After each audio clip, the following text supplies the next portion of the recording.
अस्सलाम वालेकुम, जय हिंद, जय महाराष्ट्र। हमारी जो कंट्रोवर्सी थी वो कंट्रोवर्सी नहीं थी, एक बात थी और वो बात ले करके आज मेरे साथ विशाल सिंह आया है।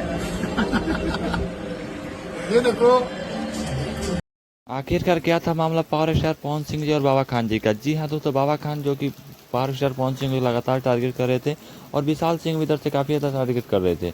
वहीं पर दोनों लोग मिलकर क्या बात की, कसम खा के हम ये कहते हैं, ये पहली मुलाकात है कि नहीं? हाँ पहली ना ये कोई प्री प्लान था ना कुछ था। मेरे को ऐसा लगा कि कोई लैंग्वेज के ऊपर बात हुई तो मैंने अपना जवाब दिया, वहां से इनका जवाब आया, लेकिन कोई ऐसी हमारी दुश्मनी नहीं है भाई, ये मेरा।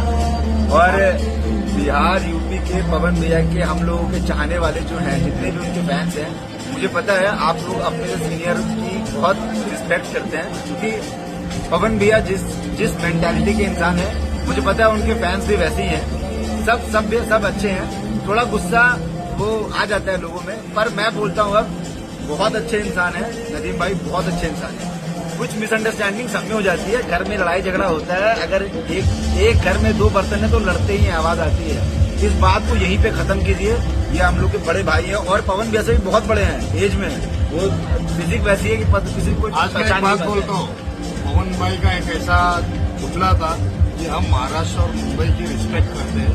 जिस स्टेट ने हमें इज्जत दिया, तो मैं कहता हूँ असली कलाकार पवन सिंह। क्यों मालूम है? पवन भाई के अंदर एक ऐसी चीज है, बात करना, इज्जत देना, रिस्पेक्ट देना, उस बंदे से सीखो। बेहतरीन है, कभी कभी हो जाती है, अरे वो छोटी मोटी बातें हैं। अभी मैं सबसे बोलूंगा, जितने भी यूपी बिहार के लोग हैं,